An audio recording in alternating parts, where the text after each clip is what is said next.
o primeiro mártir do Coliseu. Capítulo 5. As ruínas da cidade incendiada ainda fumegavam nos montes Palatino e Esquilino, quando Nero concebeu a ideia de satisfazer a raiva do povo com o sangue dos cristãos. Esse monstro, cujo nome é associado a tudo que é cruel e impiedoso, foi o primeiro imperador romano a decretar a perseguição aos inofensivos servos de Deus. O edito foi emitido, o clamor, em toda parte, era o extermínio do cristianismo. Todo o mundo pagão armou-se contra ela.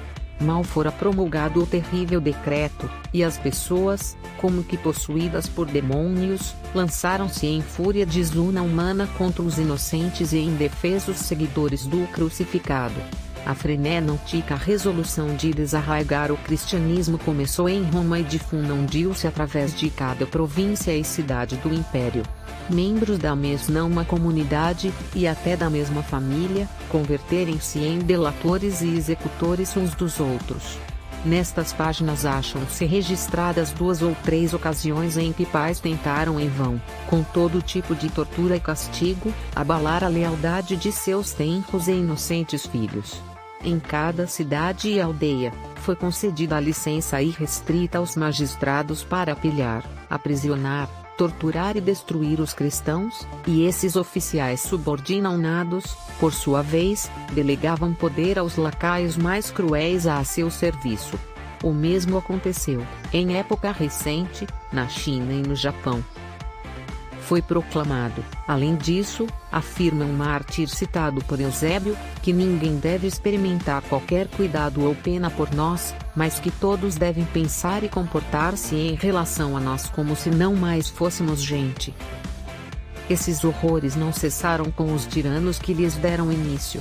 Por 300 anos, os poderes do inferno continuaram a sua guerra contra a Igreja, com maior ou menor fúria levantando e caindo, como as ondas do oceano, num momento, desabando com o estrondo e a espuma dos vagalhões na tempestade, e no outro, calmo e tranquilo como um lago. Os escritos de Basílio sobre a perseguição de Dioclésio dão uma ideia geral do que foram as crueldades e os horrores daqueles dias. As casas dos cristãos eram deixadas em ruínas, seus bens, pilhados.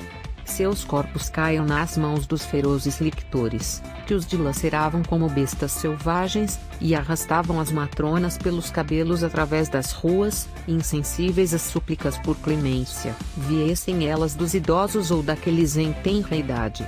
Os inocentes eram submetidos a tormentos reserva não dos apenas aos mais vios criminosos. Os calabouços eram lotados com os habitantes dos lares cristãos, que agora jaziam desolados, os desertos sem caminhos e as cavernas das florestas enchiam-se de fugitivos, cujo único crime fora a adoração a Jesus Cristo.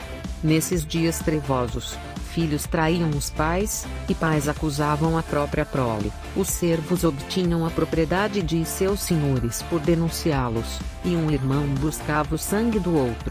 Nenhuma reivindicação ou vínculo de humanidade parecia ser reconhecido, tão completa era a cegueira que a todos acometera, como se fora uma possessão demoníaca. Além disso, as casas de oração eram profanadas por mãos ímpias, os altares mais sagrados, derrubados. Nenhuma oblação a Deus era feita, nenhum lugar foi deixado para os mistérios divinos, era só tribulação, uma escuridão lutuosa calava todo consolo, o colégio sacerdotal foi disperso, nenhum sínodo ou concílio pôde reunir-se, por medo da matança que assolava em toda parte, mas os demônios celebravam suas orgias e poluíam tudo com a fumaça e o sangue de suas vítimas. As catacumbas são o último memorial dessa época terrível. Há aquelas cavernas lúgubres e as escuras passagens nas entranhas da terra são o mais precioso registro da Igreja, suas lajes toscas, com a palma e a coroa, falam de aproximadamente 1 milhão de mártires. O Coliseu é outro testemunho dos triunfos do passado. Ela surgiu em meio aos horrores da perseguição, e tornou-se o campo de batalha onde a inocência e a fragilidade lutavam com a tirania e a criminalidade. O sangue, os milagres, e as vitórias da igreja primitiva lançaram uma reminiscência sagrada à volta dessas veneráveis ruínas, que nos faz aproximar com uma espécie de temor religioso.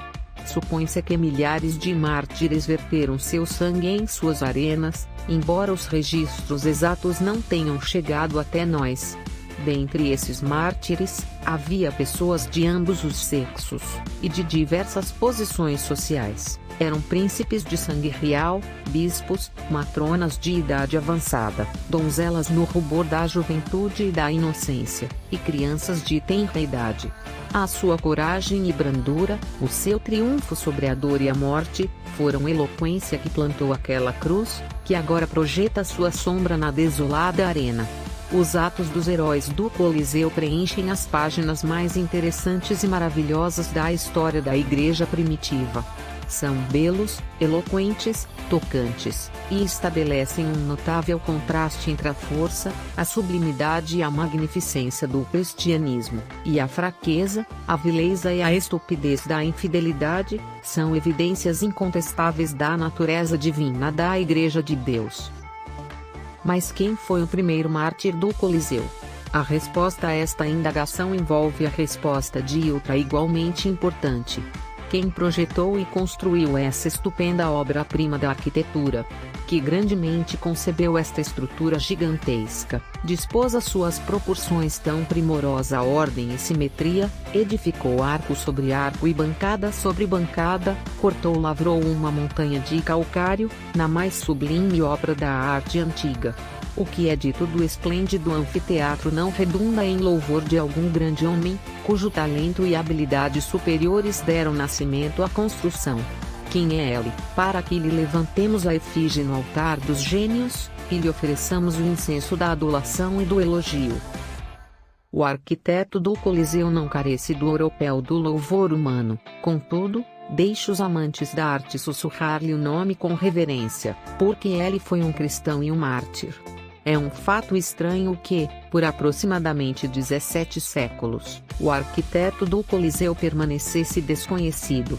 Certamente uma construção de tamanha magnitude, contendo tantos detalhes e medidas, deve ter sido obra de uma mente superior.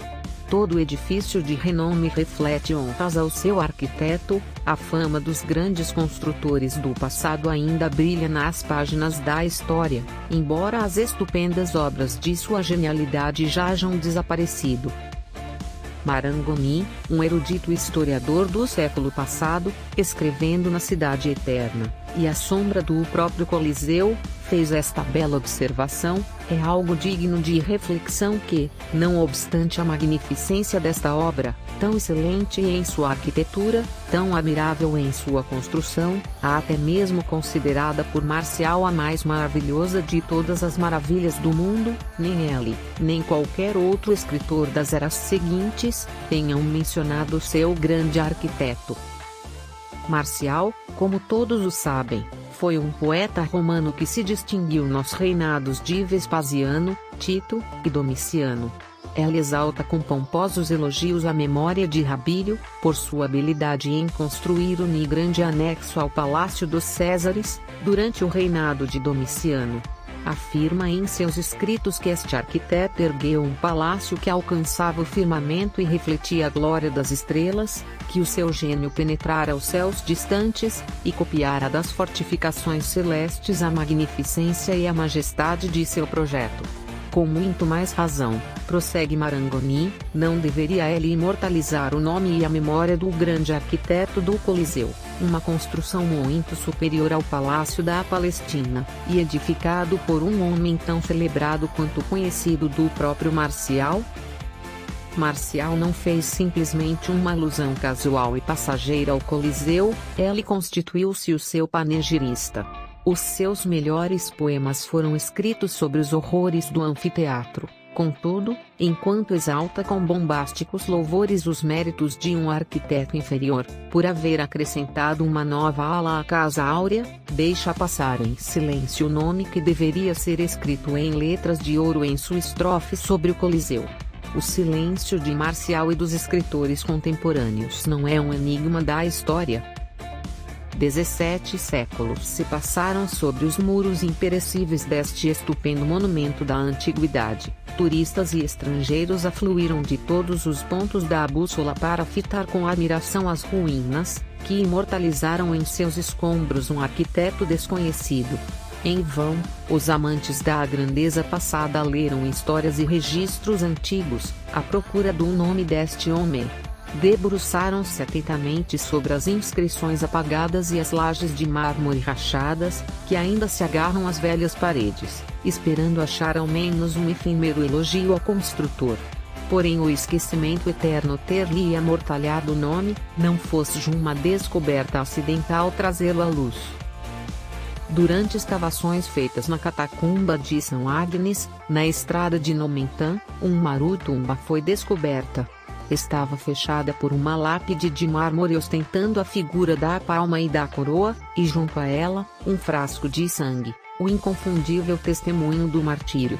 A tosca inscrição declarava: Gaudêncio, o arquiteto do Coliseu. Eis aqui a explicação para o estranho silêncio de Marcial e dos historiadores pagãos contemporâneos seus. Gaudêncio era um cristão e um mártir. Pertencia à seita odiada e perseguida por todo o poder do império. Provavelmente, foi uma das primeiras vítimas a ter o sangue derramado na areia do anfiteatro. O imperador romano pensava não apenas aniquilar o cristianismo, mas obliterá-lo da memória humana.